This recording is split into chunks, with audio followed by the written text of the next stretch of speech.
Entonces, bueno, vamos a disponernos para el tiempo de la palabra. Hoy vamos a continuar con esta serie que hemos venido desarrollando sobre la expresión los unos a los otros. Hemos dicho ya en múltiples oportunidades de que en la Biblia hay más de 50 mandamientos donde aparece la expresión los unos a los otros o unos con otros. Y eso nos enseña la importancia que tiene la vida en comunidad. El cristianismo no fue diseñado para vivirlo de manera aislada. Muy por el contrario, el cristianismo fue diseñado para vivirse en comunidad. Y saben que, hermanos, en medio de esta generación que es cada vez más individualista, cada vez más narcisista, cada vez más enfocada en ella misma, en su ego, en el amor propio y demás, los cristianos estamos llamados a vivir de manera contracultural. Los cristianos estamos llamados a ser los más interesados en tener buenas relaciones interpersonales, los más interesados en amar a nuestro prójimo, aun si nuestro prójimo no nos ama de igual manera a cambio. Y es muy importante eso. Hemos visto a lo largo de esta serie que debemos amarnos los unos a los otros, debemos exhortarnos los unos a los otros, debemos soportarnos con paciencia los unos a los otros, debemos perdonarnos si nos hemos ofendido los unos a los otros, debemos animarnos, debemos confesarnos nuestras faltas, debemos orar los unos por los otros, no debemos juzgarnos en asuntos de opinión, no debemos consumirnos los unos a los otros, no debemos quejarnos los unos de los otros, y todo hace parte de una larga lista de mandamientos que el Señor ha dejado en su palabra para que sepamos cómo debemos vivir en comunidad. Hace 8 días nuestro hermano Miguel nos estuvo compartiendo acerca de que debemos hospedarnos los unos a los otros sin murmuraciones. Y lo que vamos a ver hoy tiene mucho que ver con lo que fue el mensaje anterior. Porque hospedarnos no solamente tiene que ver con recibir a alguien en nuestra casa familiar o en nuestro hogar. Hospedarnos también tiene que ver con la manera como nosotros recibimos a alguien en la iglesia. Aquí dentro de la congregación, dentro de su iglesia, usted debe ser hospedador. Usted debe ser una persona que se preocupe porque la persona que nos visita por primera vez se sienta bien atendida, realmente esa persona pueda ver en nosotros el amor de Cristo reflejado. Y eso tiene que ver con un atributo que la Biblia misma nos enseña que se conoce como la benignidad. La benignidad es la capacidad de ponernos en el lugar de la otra persona y ser amables con ellas. Tratarla de la manera en que Dios nos ha tratado a nosotros en Cristo Jesús. Y eso hace parte del fruto espiritual y hace parte también de lo que el Señor quiere que vivamos los unos con los otros. Vamos a mirar Efesios capítulo 4, versículos del 31 al 32 y comenzamos este tiempo con oración. Efesios 4:31 dice: quítense de vosotros toda amargura, enojo, ira, gritería y maledicencia y toda malicia. Antes, sed benignos unos con otros, misericordiosos, perdonándoos unos a otros, como Dios también os perdonó a vosotros en Cristo. Vamos a orar para pedir la dirección del Señor. Padre, te damos muchas gracias, Señor, por permitirnos llegar a este mensaje número 15 de la serie Los unos a los otros. Padre, ayúdanos a recordar que todo esto que estamos aprendiendo no es simplemente para llenar nuestras cabezas con información. Todo lo que estamos aprendiendo, Señor, es para que podamos llevarlo a la práctica, para que sea evidente entre nosotros que nos amamos como tú nos has amado, para que sea evidente y el mundo pueda reconocer que en la Iglesia Bíblica Bautista El Faro mora el amor de Cristo en cada creyente, en cada miembro, en cada persona que asiste. Ayúdanos, Señor, a poder crecer en la manifestación de tu amor para con nuestro prójimo. Ayúdanos a recordar, Señor, que el amor no debe quedarse en palabras, no debe quedarse en promesas, El amor debe demostrarse con hechos y en verdad. Ayúdanos, Dios, a poder hacer todo en dependencia de tu Espíritu Santo y ayúdanos a aplicar correctamente este pasaje a nuestras vidas. Que podamos ser conscientes, Señor, que tú no nos estás dando una sugerencia, no nos estás dando una opción para escoger si lo hacemos o no. Tú nos estás dando mandamientos bíblicos donde tú demandas de nosotros que nos movamos a la acción. Tú demandas que hagamos algo. Nos estás ordenando por medio de tu palabra que seamos benignos unos con otros. Ayúdanos a obedecer este mandamiento, ayúdanos a entenderlo y que tu Espíritu Santo, Señor, sea trayendo luz a nuestras vidas en esta mañana. Te lo pedimos, Señor, todo en el nombre de Cristo Jesús. Amén y amén. Muy bien, hermanos, entonces Efesios capítulo 4, siempre es importante cuando estamos estudiando un versículo bíblico el poder examinar el contexto. ¿Cuál es la idea que se viene desarrollando precisamente para no equivocarnos en la interpretación, para no sacar de su contexto un pasaje y olvidarnos de la idea general del autor? Si miramos Efesios capítulo 4, versículos antes, viene el apóstol Pablo hablándole a una iglesia, probablemente como la nuestra, en tamaño. Esta iglesia le está diciendo el apóstol Pablo lo que es la nueva vida en Cristo. Los primeros 3 capítulos del libro de Efesios se enfocan en nuestra identidad en Cristo.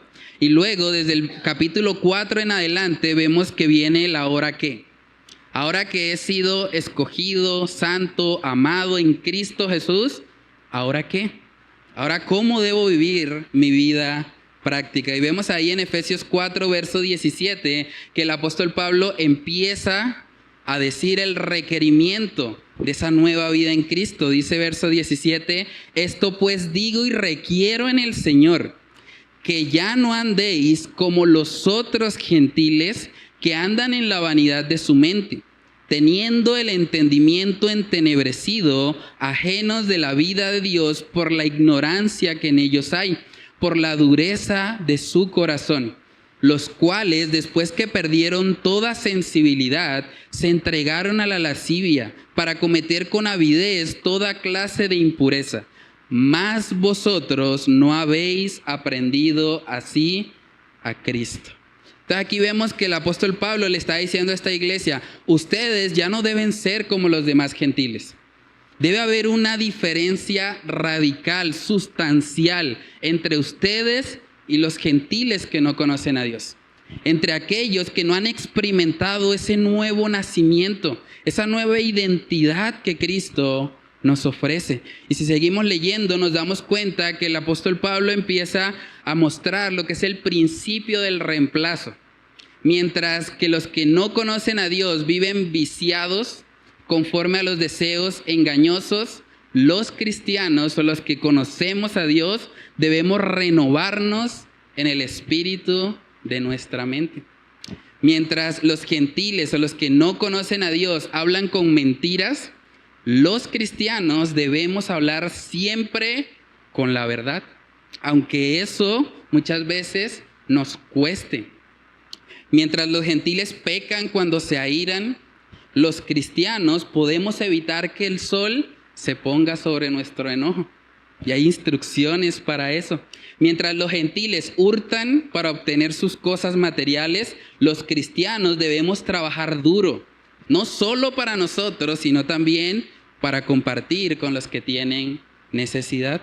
Mientras los gentiles hablan con palabras corrompidas, palabras que hacen daño, los cristianos debemos hablar con palabras que sanan e imparten gracia a los oyentes. Esa es la idea que viene desarrollando el apóstol Pablo en este pasaje. Y luego vemos en el versículo 31 que él dice, quítense de vosotros toda amargura, enojo, ira, gritería y maledicencia y toda malicia. Antes, sed benignos unos con otros, misericordiosos, perdonándoos unos a otros, como Dios también os perdonó a vosotros en Cristo. Entonces, hermanos, lo primero que podemos aprender de este pasaje es que a Dios le interesa tu actitud hacia otros. Primer punto en esta mañana: a Dios le interesa tu actitud hacia otros. Tenemos que sacarnos de la cabeza la idea de que el cristianismo es un asunto privado, que solamente tiene que ver conmigo y Dios. No, lo que vemos en la Escritura es que cuando alguien se convierte a Cristo, es capacitado por Dios, es sellado por el Espíritu Santo para que ahora sus relaciones interpersonales puedan ser transformadas. Para que ahora él pueda vivir evidenciando hacia otros el amor de Cristo Jesús. El cristianismo es profundamente relacional. Y por eso vemos que aquí el apóstol Pablo les está advirtiendo a estos cristianos, a una iglesia, porque era la iglesia de Éfeso a la que le está escribiendo, y les dice: quítense de vosotros toda amargura, enojo, ira, gritería y maledicencia, y toda malicia. Antes, sed benignos unos con otros. Lo primero que vemos que dice el apóstol Pablo es que hay que quitar algo. La palabra quitar tiene que ver con despojarnos de algo, con rechazarlo totalmente, con apartarnos de eso. Y dice que lo primero que tenemos que quitarnos es toda amargura. ¿Saben que el diccionario define amargura como el sentimiento de tristeza mezclado con resentimiento o frustración y pesimismo, generalmente duradero y ligado a una fuerte desilusión? Eso puede pasar en la vida de un cristiano. Un cristiano puede llegar a estar amargado. De lo contrario, no sería necesario este pasaje. ¿Para qué decirle a los cristianos que quiten toda amargura si ellos nunca están amargados? Hay momentos en que puede llegar la amargura a la vida del creyente. Y es importante, hermanos, tener presente que Dios no se agrada de un corazón amargado. Dios quiere que cuando la amargura llegue a nosotros, seamos intencionales en quitarla de nosotros, porque además, aunque podamos ocultar la amargura de otros, Dios es omnisciente. Si Dios es omnisciente, eso quiere decir que Él conoce aún cada pensamiento, aún cada sentimiento que yo estoy anidando en mi corazón. El Señor lo conoce. Si yo estoy amargado, Dios lo sabe. Y Dios no se deleita en la amargura, porque hermanos, si somos creyentes en Cristo Jesús, hemos recibido toda bendición espiritual, dice en el capítulo 1 de Efesios. Y si yo he recibido tal bendición de tal magnitud, no hay realmente una razón válida por la cual yo esté amargado en esta vida. Saben que en Oseas capítulo 12, ese es un texto donde podemos ver cómo desde el Antiguo Testamento el Señor examina el corazón de su pueblo. Oseas capítulo 12, en el versículo 14, dice ahí: Efraín, y está hablando de la tribu, ha provocado a Dios con amarguras. Por estar amargados, provocaron a Dios. Dios estaba molesto por la amargura que había en esta tribu. Por tanto, dice ahí, hará caer sobre él la sangre que ha derramado, y su Señor le pagará su oprobio. Tremendo eso. Lo que provocó al Señor en este pasaje fue la amargura de los cristianos que estaban ahí en la tribu de Efraín. Entonces, la amargura es un asunto muy serio. Ahora, no solamente en el Antiguo Testamento vemos que se nos advierte. De hecho, en el Nuevo Testamento, cuando vamos al libro de Hebreos, vemos que la amargura se define precisamente como una raíz. Y la idea de una raíz quiere decir que puede crecer. La raíz es la base de las plantas. Y cuando la raíz crece, hay un tallo, ¿cierto? Y ese tallo luego da lugar a unas hojas, y esas hojas dan lugar a un fruto. Entonces, si no tenemos cuidado, la amargura puede crecer, puede estar haciendo mella en nuestro corazón al punto que estemos experimentando luego frutos amargos en nuestra vida. Hebreos capítulo 12, en el versículo 15, dice ahí la palabra del Señor: mirad bien, no sea que alguno deje de alcanzar la gracia de Dios, que brotando alguna raíz de amargura os estorbe, y por ella muchos sean contaminados. Ahí podemos ver el aspecto relacional de la amargura. Si yo estoy amargado, probablemente yo voy a amargar a mi prójimo. Probablemente yo voy a hablar mal de alguien, y al hablar mal de esa persona voy a contaminar a otros. La amargura es una raíz. que puede hacer mucho daño, puede hacer que muchos sean estorbados y que muchos sean contaminados. Entonces tenemos que examinar nuestro corazón y mirar si hay algo que de pronto esté causando en nosotros cierta amargura. Hermanos, hay muchas razones por las que un cristiano puede llegar a estar amargado. Hay cristianos solteros que de pronto están amargados porque no han encontrado una persona para su vida. Vivir un periodo de tiempo en una soltería indeseada puede ser causa de amargura para muchos creyentes. Incluso también hay personas que están casadas, viven en un matrimonio conflictivo, muchas tensiones ahí en el hogar, que también viven amargados, que dicen, no, yo tomé una mala decisión al casarme, realmente esta persona no es la que más debía haber escogido y ahora estoy sufriendo las consecuencias, y muchos pueden llegar a estar amargados por eso. También a veces la amargura puede llegar por una situación económica difícil. Es que estoy intentando emprender un negocio y cada vez que el negocio va levantando, ¡pum!, pasa algo, una situación, una deuda, un problema, y eso puede traer también amargura al corazón. A veces la amargura puede llegar por problemas de salud. Personas que están batallando con una enfermedad que puede llegar a ser dolorosa y que ese dolor, esa angustia genera amargura en el corazón. A veces la amargura puede ser fruto también de los conflictos en nuestras relaciones interpersonales. Es que ese hermano no me saludó, es que me miró rayado, es que yo creo que no le caigo bien. Y cuando vemos a una persona con la que tal vez tenemos ese tipo de conflictos, muchas veces el corazón siente amargura. Hay personas también que llegan a sentir amargura por exceso de trabajo, porque todo el tiempo está el jefe ahí diciéndole, por favor, envíeme un informe, necesito que haga esto, necesito que trabaje más de lo que es su horario habitual. O a veces también por ausencia de trabajo, el lado opuesto. No, es que no consigo trabajo, es que paso hojas de vida y nadie me llama. Y alguien puede llegar a experimentar amargura en su corazón. También algo que puede pasar en el corazón del creyente es la falta de perdón. La falta de perdón puede estar presente haciendo que alguien esté temporalmente amargado en su corazón. Y todo eso hace parte de lo que puede llegar a convertirse en una raíz de amargura, que luego pueda estorbar y hacer tropezar a muchos. Por eso, si miramos ahí en Efesios capítulo 4, verso 31, dice, quítense de vosotros toda amargura. No simplemente amargura, toda amargura.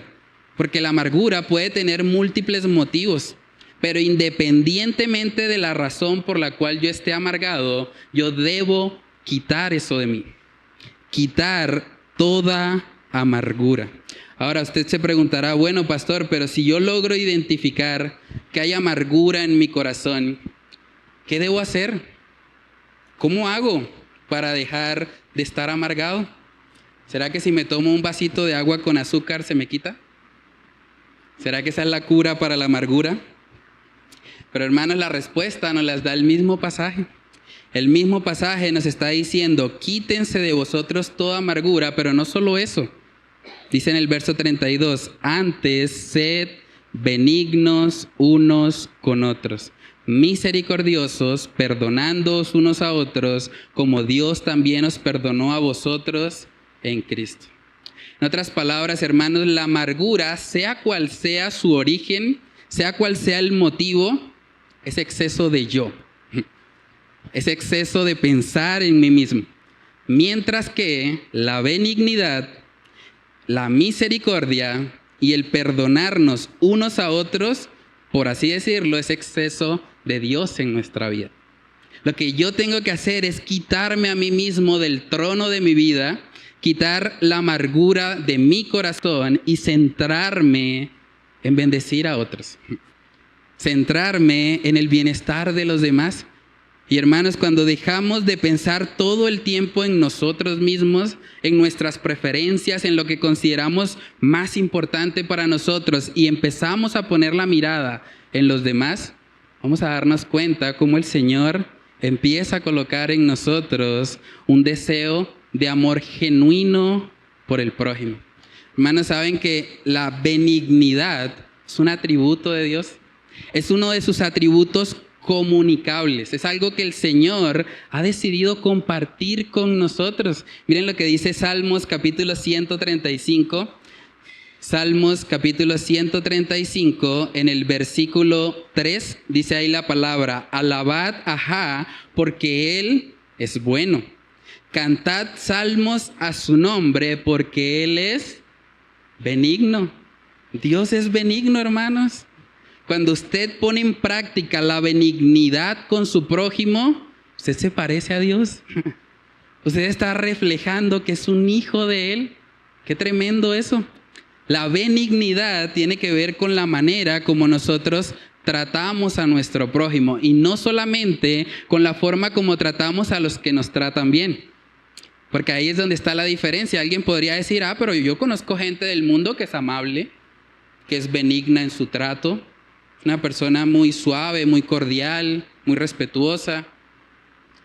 Pero esa persona, si no tiene a Cristo, no puede ser suave y cordial con el que le ofende. No puede ser suave y cordial con aquel que le hace daño.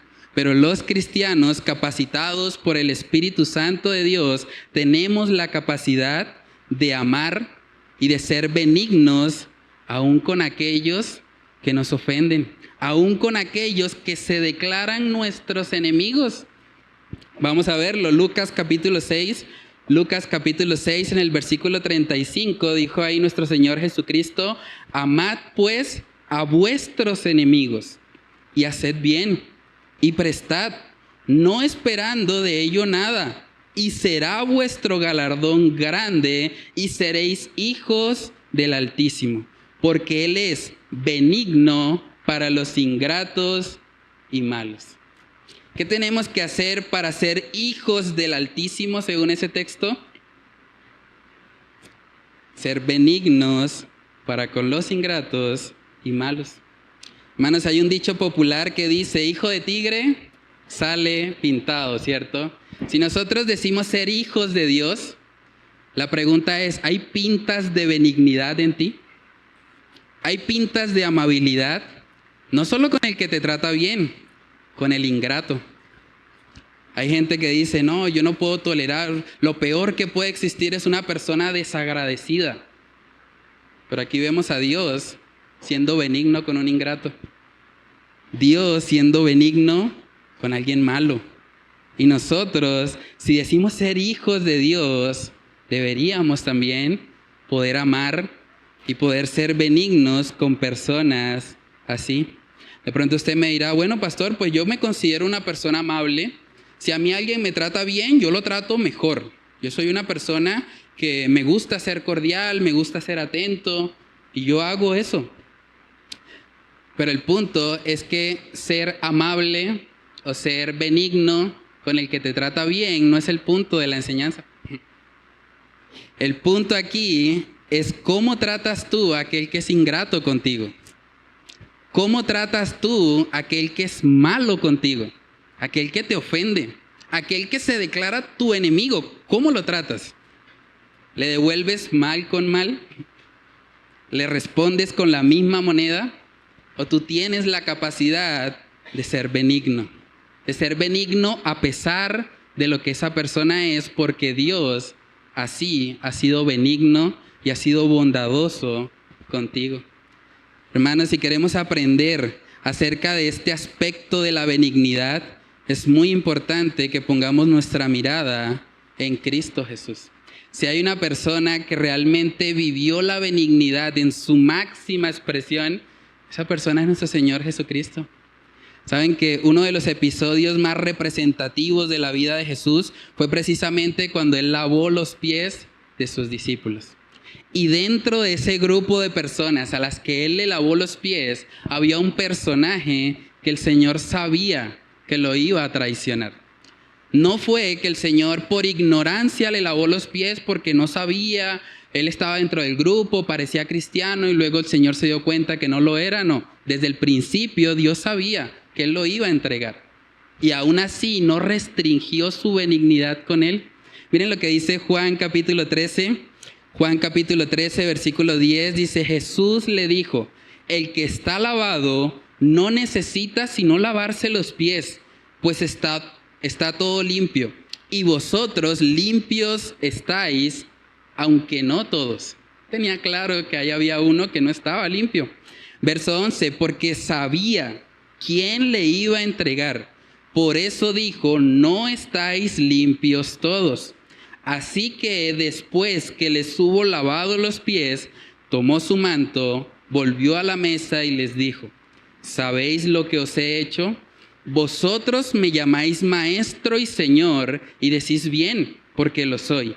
Pues si yo, el Señor y Maestro, he lavado vuestros pies, vosotros también debéis lavaros los pies los unos a los otros. Porque ejemplo os he dado, para que como yo os he hecho, vosotros también hagáis.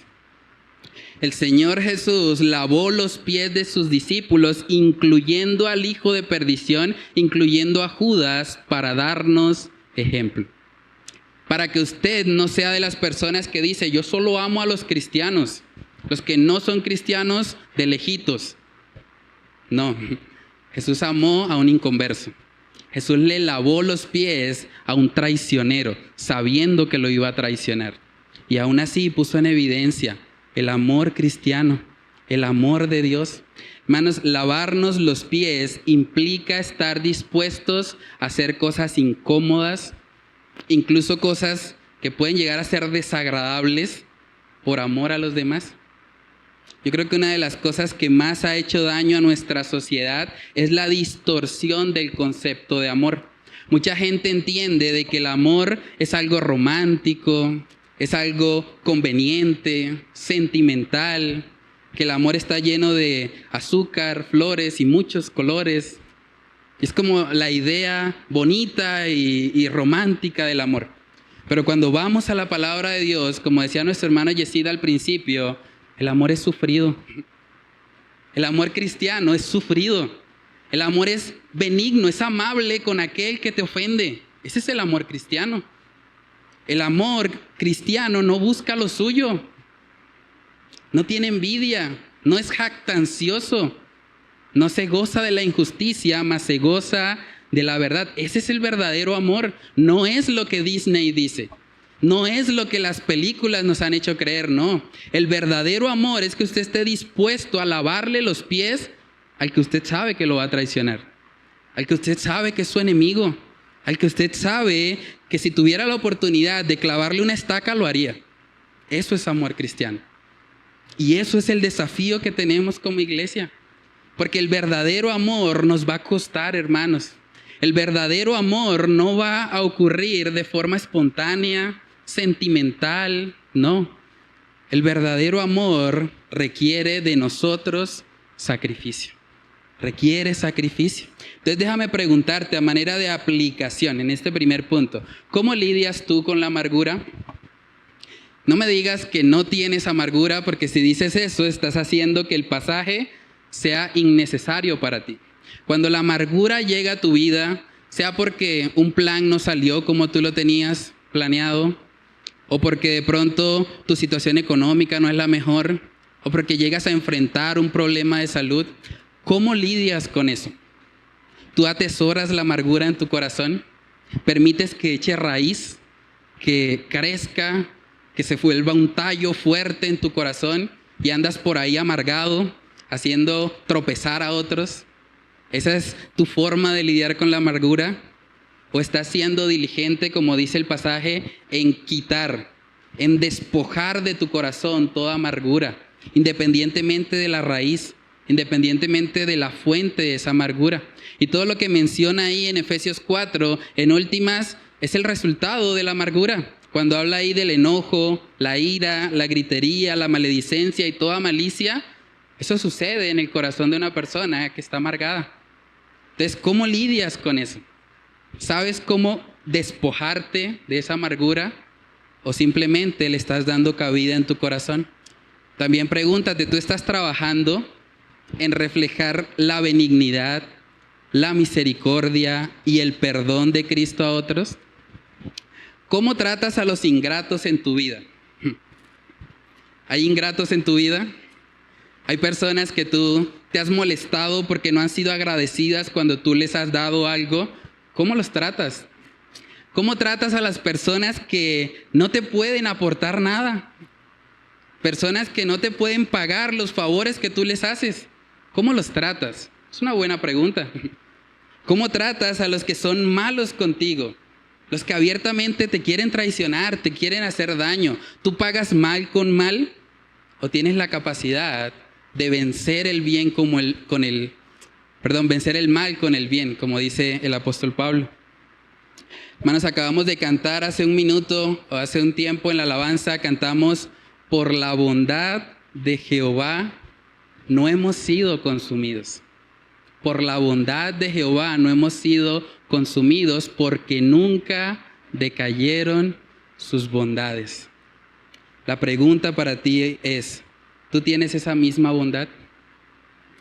La bondad por la que tú no has sido consumido es la bondad que tú le das a tu prójimo, especialmente cuando te hacen daño, especialmente cuando te hieren, porque es ahí donde se pone a prueba realmente el fruto del Espíritu, en los momentos de dificultad, en los momentos de tensión. Hermanos, es muy importante que nos examinemos. La benignidad es un atributo divino y por lo tanto los hijos de Dios deberíamos tenerlo profundamente arraigado en nuestro corazón. Lo segundo que podemos aprender de este pasaje hoy es que la benignidad se cultiva en nuestro ser. La benignidad se cultiva en nuestro ser. Miremos Efesios 4, verso 32, dice: antes sed benignos. Nótese que el pasaje no dice antes háganse benignos o antes practiquen la benignidad. No, el enfoque de Pablo está en el ser. Antes sed benignos, sean benignos, que nazca de adentro, que sea algo genuino, auténtico, no simplemente que lo hagan por aparentar. Saben que hace un tiempo empezamos justamente los miércoles a estudiar una nueva serie que llamamos El Nivel de Ser. Nosotros necesitamos ser benignos. No simplemente hacer benignidad, no simplemente practicar, necesitamos ser benignos, que salga de nuestro interior, de nuestra comunión con Dios, el desear el bien del otro. La benignidad es un asunto interno que se cultiva en nuestro ser. Y de hecho, la Biblia nos enseña que la benignidad es fruto del Espíritu Santo. Es fruto del Espíritu Santo. Miremos Gálatas capítulo 5. Gálatas capítulo 5, versículos del 22 al 23. Ahí vemos la descripción de todos los aspectos del fruto del Espíritu. Gálatas 5, 22 dice: mas el fruto del Espíritu es amor, gozo, paz, paciencia, y ahí aparece benignidad, bondad, fe, mansedumbre, templanza. Contra tales cosas no hay ley. La benignidad es parte del fruto del Espíritu. Hermanos, yo creo que este aspecto de la benignidad, yo me atrevería a decir que es tal vez uno de los temas más subestimados o uno de los temas incluso más ignorados en el contexto cristiano. Pero la Biblia nos está enfatizando acá de que la benignidad es la evidencia de alguien que tiene al Espíritu, que anda en el Espíritu, porque el fruto del Espíritu es ese. Y es muy importante eso. Es lamentable ver cristianos que están peleando por cualquier cosa, a veces hasta por asuntos doctrinales que no son de primer orden. Y lo podemos ver a veces en las redes sociales, gente atacándose unos a otros. Y uno dice: ¿dónde está la benignidad ahí? ¿Dónde está el pueblo que ha recibido un trato afable de parte de Dios? ¿Cómo es posible que nos tratemos o nos consumamos unos a otros, como estudiamos también en un mensaje anterior? La benignidad es muy importante en todas nuestras relaciones interpersonales, incluso en el hogar. En el hogar necesitamos esposos y esposas que puedan ser benignos. Miremos lo que dice Colosenses capítulo 3. Colosenses capítulo 3, versículo 19. Colosenses 3:19 dice ahí: maridos, amad a vuestras mujeres y no seáis ¿qué? Ásperos con ellas. Y no seáis ásperos con ellas. En otras palabras, maridos, traten a sus esposas con benignidad. Traten a sus esposas de manera amable. Si hay algo que hiere profundamente el corazón de una esposa, es que la hablemos de manera áspera. Es que la forma en que la tratemos no sea como vaso frágil, sino más bien como una lija, áspero. Ese trato puede destruir el corazón de una mujer. Puede hacer que una mujer se sienta profundamente triste, amargada en su corazón por causa del trato insensible que su esposo le da. Tenemos que tener mucho cuidado. Los esposos que estamos acá, tenemos una responsabilidad delante de Dios y es tratar a nuestras esposas de manera amable, de manera benigna, de manera que refleje el trato que Dios ha tenido con nosotros. Y es muy importante. Ahora, no solamente los esposos. Primera de Pedro capítulo 3 también vemos que se le habla a las mujeres, a las esposas. Primera de Pedro capítulo 3 versículos del 1 al 4 dice ahí: asimismo vosotras mujeres estad sujetas a vuestros maridos, para que también los que no creen a la palabra sean ganados sin palabra por la conducta de sus esposas, considerando vuestra conducta casta y respetuosa. Vuestro atavío no sea el externo, de peinados ostentosos, de adornos de oro o de vestidos lujosos, sino el interno, el del corazón, en el incorruptible ornato de un espíritu afable y apacible que es de grande estima delante de Dios. Las esposas que realmente quieren ganar a sus esposos, la mejor forma de hacerlo es con un trato afable y apacible. Y es curioso porque el mundo le ha enseñado a las mujeres que si quieren ganar a sus esposos, tienen que lucir bien, tienen que ser 90, 60, 90, tienen que maquillarse muy bien, tienen que lucir hermosas externamente todo el tiempo. Pero el enfoque que vemos acá que Dios le está dando a las esposas es: lo que va a hacer que tú ganes a tu esposo no es tanto el atavío externo, más bien lo que va a hacer que tú le ganes es el trato que tienes con él. Si usted trata a su esposo de manera afable y apacible, usted va a ver que realmente Dios empieza a hacer una obra en él. Y por consecuencia, como el matrimonio es una unión especial, va a ver que también su esposo empieza a tratarla mejor. Entonces es muy importante eso, hermanos. Saben que vivimos en una cultura donde nos han enseñado que somos santandereanos y que los santandereanos hablamos así seco, tosco y decimos las cosas como son y somos directos y nada de suavecito, ni de cordial, ni de amable, no. Pero saben que nuestra identidad en Cristo no es ser santandereanos, ni santandereanas, las mujeres. Tu identidad en Cristo es que eres hijo del Dios Altísimo. Tú eres hijo del Dios que trata de manera benigna a los ingratos y malos. Por lo tanto, como hijo de Dios, tú puedes tener un trato cordial con tu prójimo. Tú puedes ser amable, esposo. Tú puedes ser amable con tu esposa. Tú puedes tratarla de una manera afable, de una manera suave, de una manera cordial, de una manera amorosa. Eso es fundamental en un matrimonio. Lo mismo las mujeres, ustedes deben tratar a sus esposos de manera cordial, benigna, amable. Eso glorifica al Señor. Ahora, no solamente esto aplica en la relación matrimonial, esto aplica para todas las relaciones. La relación entre los padres y los hijos. Un padre no debería estar todo el tiempo exasperando a su hijo con un lenguaje áspero, con un lenguaje crítico, diciéndole todo el tiempo lo que está haciendo mal. No, el padre debe buscar oportunidades, así como Dios Padre lo hace con nosotros sus hijos, para decirle a su hijo: hijo, te amo. Hijo, estoy orgulloso de ti. Hijo, me alegra ver lo que Dios está haciendo en tu vida. Eso no nos resta hombría, no nos resta autoridad. Por el contrario, eso refleja el carácter de Jesús. Proverbios capítulo 15 nos da un tip clave para las relaciones interpersonales. Proverbios capítulo 15 en el versículo 1 dice: la blanda respuesta quita la ira, mas la palabra áspera hace subir el furor. La blanda respuesta, quita la ira. En otras versiones dice: la respuesta amable, la respuesta benigna, quita la ira. Es muy importante. Si usted está teniendo una situación de tensión, lo mejor que usted puede hacer es ser benigno.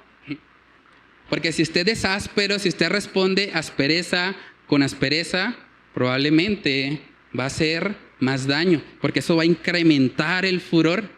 ¿Se imaginan cómo sería la relación de dos personas que viven sin benignidad, sin amabilidad, sin cordialidad en absoluto? Eso sería como tomar una lija. ¿Han visto las lijas con las que lijan el estuco? Como tomar dos lijas bien ásperas y empezar a frotarlas y esperar que salga algo bueno de ahí. Tenemos que tener mucho cuidado, porque el propósito de Dios en nosotros es que podamos reflejar la benignidad, que podamos reflejar un trato afable, un trato apacible entre nosotros. Y eso lo necesitamos también dentro de la iglesia. Cuando llega una persona nueva a la congregación, ¿tú cómo la tratas? ¿La tratas como si fuera alguien totalmente desconocido para ti? Bueno, eso que lo atiendan lo sugieres. Es tarea de los sugieres estar pendiente de quién llegó y quién no.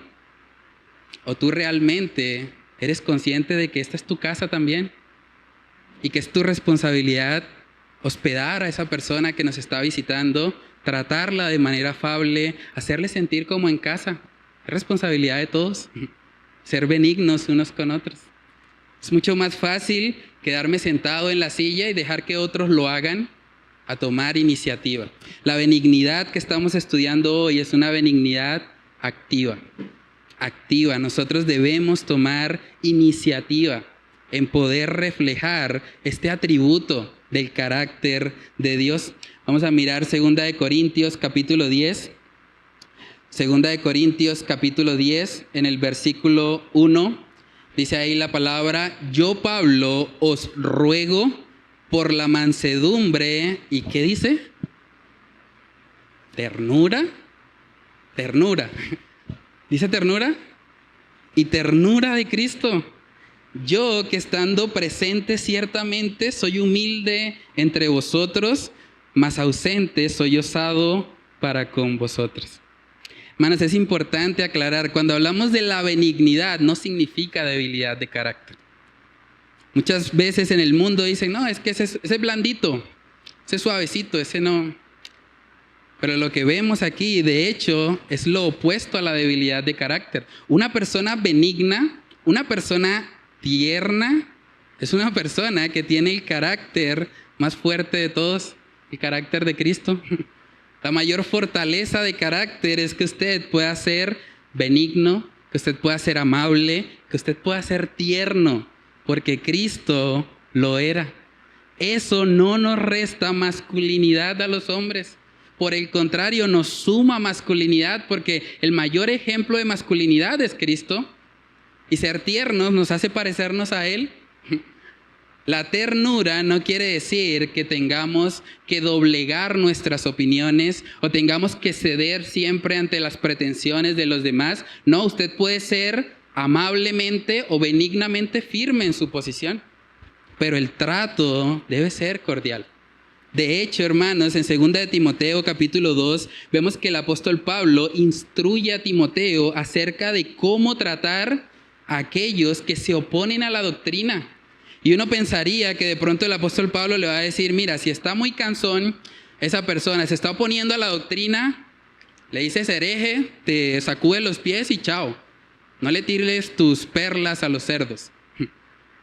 Pero vamos a ver que lo que Pablo le dice a Timoteo es precisamente que sea paciente, que sea benigno, que sea amable, porque a través de ese trato Dios puede usarlo para concederle el arrepentimiento a ese que se está oponiendo a la doctrina. Segunda de Timoteo capítulo 2, verso 24 dice ahí, porque el siervo del Señor no debe ser contencioso, sino amable para con todos, apto para enseñar, sufrido, que con mansedumbre corrija a los que se oponen, por si quizá Dios le conceda que se arrepientan para conocer la verdad y escapen del lazo del diablo en que están cautivos a voluntad de él. Es posible, hermanos, ser benignamente claros en nuestra doctrina. Ser benigna o amablemente los que corrigen a los que se oponen. Eso no es una contradicción. Eso es algo que podemos hacer en el poder del Espíritu Santo, y a través de esa amabilidad Dios puede usarnos para que aquellos que se oponen al Evangelio se arrepientan. Saben que a veces un error en el que podemos caer como cristianos es pensar, yo no me voy a relacionar con los incrédulos para no contaminarme. Porque esos incrédulos están llenos de filosofías, están llenos de cosas contrarias a Dios. Entonces yo mejor totalmente aislado de ellos para poder vivir yo en pureza y en santidad. Pero cuando miramos la vida de Jesús, vemos a Jesús relacionarse con borrachos, con publicanos, con personas que para la sociedad eran considerados de lo peor.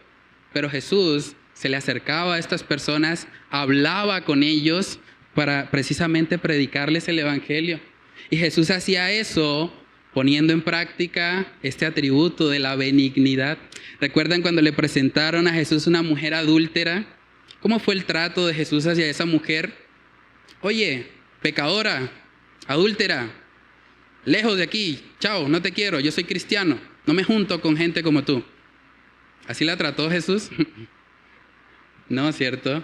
Podemos ver a Jesús siendo amable con ella, siendo amable y siendo firme al mismo tiempo, porque le dijo, vete y no peques más. No ignoró su pecado, no lo alcahueteó, no le pasó la mano y le dijo, no, tranquila, no pasa nada. No, Jesús claramente le dijo, tú tienes que dejar tu pecado, que eso no le agrada al Señor. Claro, yo te extiendo misericordia, yo puedo defenderte de tus opositores, de los que te atacan, pero tú tienes también una responsabilidad, y es que no debes seguir practicando el pecado. Debes apartarte totalmente de eso. Hermanos, vivimos en una cultura donde hay una carencia de benignidad. Como decía nuestro hermano Yesida al principio, uno sale aquí en las calles, carrera 27, hora pico, carrera 33 o carrera 15, son como las principales, y uno puede ver la falta de benignidad que hay en nuestra sociedad. Un taxista le pega a un bus urbano y de repente se salen los dos, cada uno saca una macheta y se van a matar. Porque no pueden tolerar que uno le haya pegado al otro, que el otro lo haya cerrado de pronto en el tráfico. Y esa es la cultura en la que estamos. Por eso, en medio de esta generación necesitamos cristianos benignos. Cristianos que puedan ser amables aún con el que le cierra en la carrera 27 en hora pico. Aún con aquel que de pronto le dice que se baje del carro. Ahí es donde se pone a prueba nuestra benignidad. Ahí es donde se pone a prueba realmente qué es lo que hay en nuestro corazón. Por eso, hermanos, es un asunto que tenemos que cultivar primeramente en nuestro ser. Filipenses capítulo 4, en el versículo 8, vemos que ahí dice la palabra, por lo demás, hermanos, todo lo que es verdadero, todo lo honesto, todo lo justo, todo lo puro, todo lo amable, todo lo que es de buen nombre, si hay virtud alguna, si algo digno de alabanza, en esto pensad. Todo lo que hacemos es el producto de lo que pensamos. Si en mi mente yo me estoy llenando de pensamientos de todo lo verdadero, todo lo honesto, todo lo justo, todo lo puro, todo lo amable, todo lo que es de buen nombre, si en mi mente lo que gobierna son esos pensamientos, mis acciones van a estar acorde a eso. Pero si por el contrario, en mi mente hay amargura, en mi mente hay enojo, en mi mente hay ira, en mi mente hay impaciencia, entonces lo que va a salir también es lo que está gobernando mi manera de pensar. Por eso aquí el apóstol Pablo les dice, enfóquense en ser benignos. No simplemente en hacer, en ser benignos. Porque si son benignos y están llenos de benignidad, entonces van a poder dar eso a otros. Entonces pregúntate a manera de aplicación en este segundo punto, ¿cómo está la benignidad en tu vida? Honestamente, del 1 al 10, ¿cómo está la benignidad en tu vida? ¿Cómo está la benignidad en tu matrimonio? Esposos que están aquí, ¿cómo está la benignidad en tu trato hacia tu esposa? ¿Cuándo fue la última vez que le dijiste a tu esposa que la amas? ¿Cuándo fue la última vez que fuiste especial con ella? ¿Cuándo fue la última vez que le dijiste un poema? El libro de Cantar de los Cantares es un poema declarado de un esposo hacia su esposa. ¿Cuándo fue la última vez que tuviste un trato especial, afable con tu esposa? ¿Es importante eso?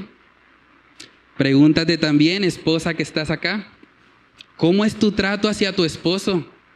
¿Todo el tiempo lo estás cantaleteando? ¿Todo el tiempo estás recordándole que se casó con una santandereana? ¿O has aprendido en el poder de Dios a ser de un espíritu afable y apacible que es de grande estima delante de Dios? Preguntémonos también como iglesia, ¿cómo estamos en la benignidad nosotros? ¿Cómo nos tratamos los unos a los otros? ¿Somos realmente amables con todos o tenemos ciertas preferencias? Es que con este hermano de allá soy un poquito más amable, porque ese me cae mejor. Ese otro con el que no estoy tan de acuerdo, con ese de lejitos mejor. ¿Estamos haciendo acepción de personas dentro de la iglesia? ¿Cómo es nuestro trato hacia los demás? Tenemos que examinarnos en eso. Cuando llega alguien nuevo a la iglesia, ¿tú te preocupas por ser amable con la persona nueva? ¿O le dejas eso al pastor, no? El pastor es el que tiene que saludar, el pastor o los líderes, lo sugieres, esa es tarea de ellos. ¿O tienes sentido de pertenencia con tu congregación, con tu iglesia local? Y te preocupas por lo que está pasando de manera general. Es importante eso. Los hombres que estamos acá, preguntémonos, ¿hemos caído en la falacia del macho alfa, lomo plateado, el que no muestra sus sentimientos para no verse débil nunca, el que nunca dice te amo, el que nunca reconoce sus errores porque es síntoma de debilidad? ¿Hemos caído en esa trampa? ¿O podemos, al igual que Cristo, mostrarnos en ocasiones débiles? ¿Podemos ser tiernos? ¿Podemos ser compasivos y amables con otros? Así como Cristo lo hizo. ¿Tenemos esa capacidad en nosotros? Las mujeres que están aquí también, pregúntense, ¿has permitido que la cultura santandereana sea la que te defina? ¿O has aprendido en el poder de Dios a cultivar este fruto de la benignidad? Tenemos que ser intencionales, hermanos, porque la benignidad, fruto del Espíritu, solamente la podemos tener andando en el Espíritu, teniendo comunión con nuestro Dios. De otra manera es imposible.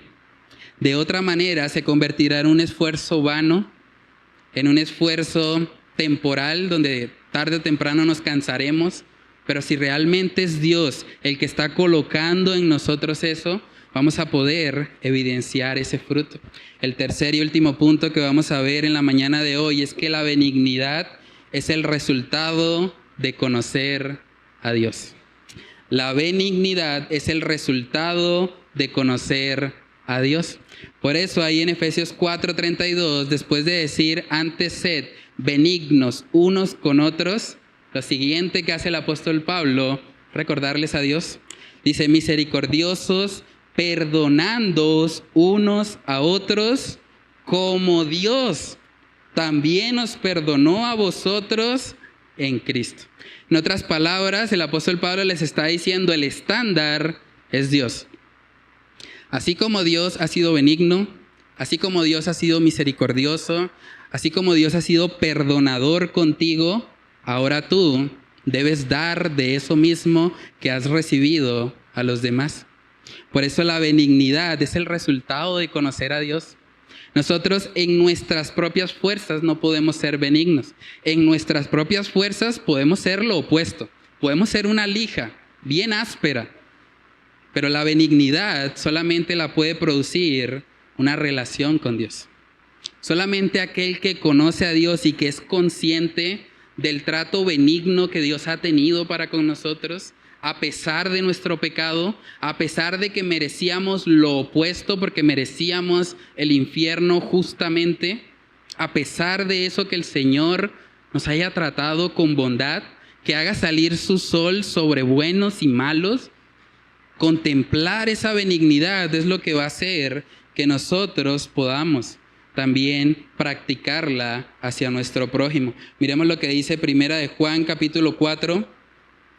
Primera de Juan capítulo 4, versículos del 7 al 8, dice ahí: amados, amémonos unos a otros. Ahí vemos la expresión otra vez. Porque el amor es de Dios. Todo aquel que ama es nacido de Dios y conoce a Dios. El que no ama no ha conocido a Dios, porque Dios es amor. Hermanos, la palabra en el original aquí es el amor agapao o el amor ágape. Ese amor es el que tienen los que verdaderamente han conocido al Señor. Y como decía nuestro hermano Yesida al principio, 1 Corintios 13, el amor es sufrido. Y luego, ¿qué dice? Es benigno.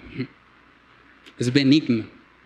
La benignidad forma parte de una expresión de amor. Por lo tanto, si usted como cristiano o como persona que dice ser cristiana no ve nada de benignidad en su vida, usted debe examinarse.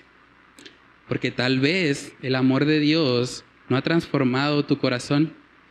Tal vez tú crees ser cristiano porque vienes a la iglesia. O tal vez tú crees ser cristiano porque te gustan escuchar algunos mensajes, porque de pronto te sientes más cómodo en una iglesia cristiana que en una católica. Pero si tú no ves amor, y estoy hablando de amor ágape, de ese amor que es sufrido, que es benigno, que no busca lo suyo, que no se irrita, si tú no ves eso en tu vida, es probable que tú no hayas conocido a Dios. Porque Dios es amor. Dios es amor. Esa es la evidencia realmente del nuevo nacimiento. Entonces déjame preguntarte a manera de reflexión. ¿Hay alguien en la iglesia con quien te cueste ser benigno o amable?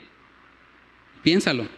¿Hay alguien en la iglesia que tú lo ves y dices, prefiero pasarme al otro bloque de sillas? ¿O preferiría no encontrármelo? ¿O voy a esperar una oportunidad para irme y no tener que topármelo? ¿Hay alguien así en la iglesia? ¿Qué tal si lo invitas esta semana a tomar un café? ¿Qué tal si pones en práctica lo que estamos aprendiendo? ¿Qué tal si le dices a ese hermano o esa hermana con la que tal vez no has podido poner en práctica esta benignidad y le dices, bueno, ¿qué tal si salimos a almorzar juntos? ¿Qué tal si tenemos un tiempo de comunión? Quiero conocerte más. Quiero poner en práctica lo que estoy aprendiendo en la iglesia. Quiero que no simplemente se quede en la teoría. ¿Qué tal si haces eso para esta semana? ¿Qué tal si te propones invitar a alguien con el que reconoces que tal vez no tienes una relación muy cercana y empieces a ejercer este atributo de la benignidad? Pregúntate también, ¿hay personas en tu familia a las que tal vez has criticado sin misericordia porque no son cristianos, porque son impíos, porque no conocen a Dios y los has castigado todo el tiempo con el látigo de la condenación? ¿Qué tal si te acercas a ellos y les extiendes misericordia? ¿Qué tal si los invitas a tu casa?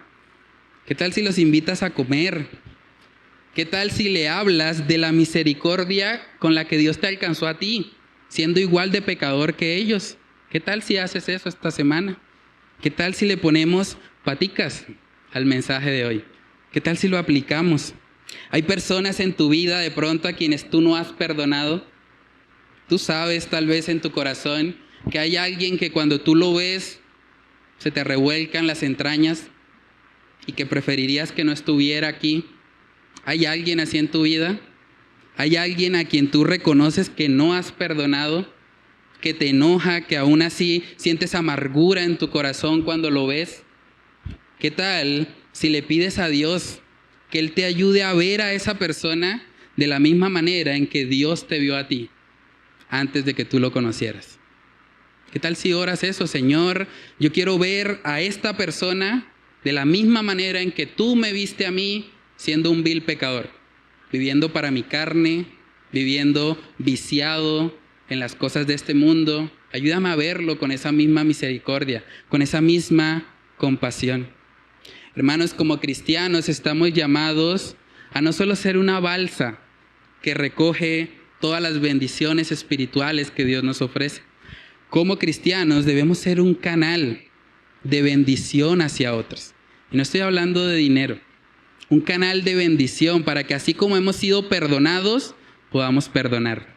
Para que así como hemos recibido misericordia, podamos ser misericordiosos. Para que así como hemos recibido benignidad de parte de Dios, podamos también ser benignos con los que nos rodean. Mateo capítulo 18 habla una exhortación muy fuerte para los cristianos, para aquellos que hemos recibido el pago de una deuda infinita, porque nosotros no tenemos excusa delante de Dios para dejar de perdonar o de ser misericordiosos con nuestro prójimo. Voy a leer Mateo capítulo 18, versículos del 23 al 35. Dice ahí: por lo cual el reino de los cielos es semejante a un rey que quiso hacer cuentas con sus siervos. Y comenzando a hacer cuentas, le fue presentado uno que le debía 10,000 talentos. A este, como no pudo pagar, ordenó su señor venderle, y a su mujer e hijos y todo lo que tenía, para que se le pagase la deuda. Entonces aquel siervo, postrado, le suplicaba diciendo: Señor, ten paciencia conmigo, y yo te lo pagaré todo. El señor de aquel siervo, movido a misericordia, le soltó y le perdonó la deuda. Pero saliendo aquel siervo, halló a uno de sus consiervos que le debía 100 denarios. Y haciendo de él, le ahogaba diciendo: págame lo que me debes. Entonces su consiervo, postrándose a sus pies, le rogaba diciendo: ten paciencia conmigo, y yo te lo pagaré todo. Mas él no quiso, sino fue y le echó en la cárcel hasta que pagase la deuda. Viendo sus consiervos lo que pasaba, se entristecieron mucho y refirieron a su señor todo lo que había pasado. Entonces, llamándole su señor, le dijo: siervo malvado, toda aquella deuda te perdoné porque me rogaste. ¿No debías tú también tener misericordia de tu consiervo, como yo tuve misericordia de ti? Entonces su señor, enojado, le entregó a los verdugos hasta que pagase todo lo que le debía. Así también mi Padre Celestial hará con vosotros si no perdonáis, óigase bien, de todo corazón, cada uno a su hermano sus ofensas. Hermanos, es un asunto muy serio. Si tú no has perdonado de todo corazón la ofensa que un hermano te ha hecho, tú estás en peligro de irte al infierno. Tú estás en peligro de realmente recibir la justicia de Dios. Porque si tú no puedes perdonar al que te ha hecho una deuda menor en comparación a la que tú has hecho contra Dios, tal vez es porque realmente tú no has conocido el amor de Cristo. Tú no has conocido lo que es el verdadero perdón y restauración que Cristo ofrece. Ninguna ofensa que alguien me pueda hacer a mí se compara con la ofensa que yo he hecho contra Dios. Y por lo tanto, los cristianos tenemos el poder de perdonar. Incluso de perdonar lo que humanamente sería considerado imperdonable. Porque así el Señor nos ha perdonado a nosotros. Hermanos, hemos recibido tanto de parte de Dios, tanta misericordia, tanta benignidad, que simplemente no podemos ignorar el llamado que Él ahora nos hace a compartir de esa misma gracia a otros, a perdonar, a extender gracia. Es el llamado de Dios. Nosotros como hijos de Dios, como receptores de su amor, estamos llamados a dar ese mismo amor a otros. Y la característica del amor de Dios es que es benigno. Así que si tú estás aquí hoy y ves que no hay ningún deseo en tu corazón por perdonar, si tú eres alguien que dice, yo muero en la mía, a mí el que me la hace me la paga, yo no voy a tener misericordia con nadie, yo me voy a desquitar todas las que me han hecho. Si tú estás aquí en esa condición, es probable que tú vayas rumbo al infierno, que tú estés perdido. Por eso pídele a Dios. Si tú estás en esa condición, pídele a Dios con honestidad y dile, Dios, yo soy un orgulloso, yo soy una persona que tiene amargura, enojo, ira en mi corazón. Yo no quiero aplicar el mensaje que me predicaron en la iglesia, pero pídele a Dios que Él abra tus ojos. Pídele a Dios que Él te conceda ver la misericordia, el perdón, la benignidad que hay en Dios, para que así, contemplándole a Él, teniendo un encuentro con Dios, tú puedas genuinamente poner en práctica lo que estamos aprendiendo. Para que no seas simplemente un imitador, para que no salgas de aquí tratando de ser benigno en tus propias fuerzas, sino más bien para que a través de un encuentro con el Señor, tú puedas evidenciar los rasgos de una nueva criatura en Cristo Jesús.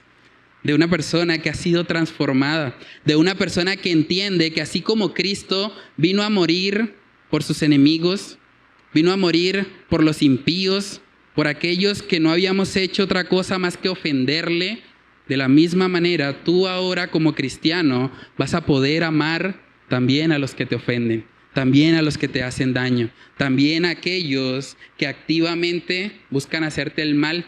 Miremos 2 Corintios capítulo 5, ya con eso terminamos. 2 Corintios capítulo 5, verso 14, dice ahí, porque el amor de Cristo, y esta es la clave, hermanos, porque el amor de Cristo nos constriñe, pensando esto, que si uno murió por todos, luego todos murieron. Y por todos murió para que los que viven ya no vivan para sí, sino para aquel que murió y resucitó por ellos. Medita en el amor de Cristo.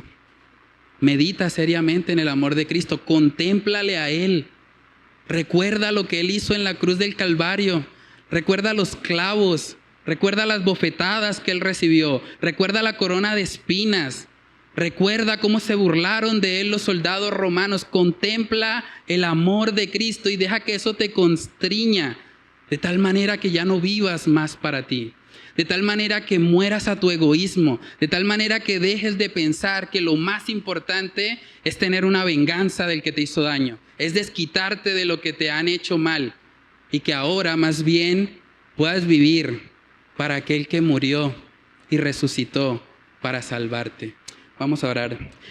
Padre, queremos darte gracias, Señor, en esta mañana, porque tú nos desafías una vez más a través de tu palabra acerca de cómo debemos tratarnos los unos a los otros.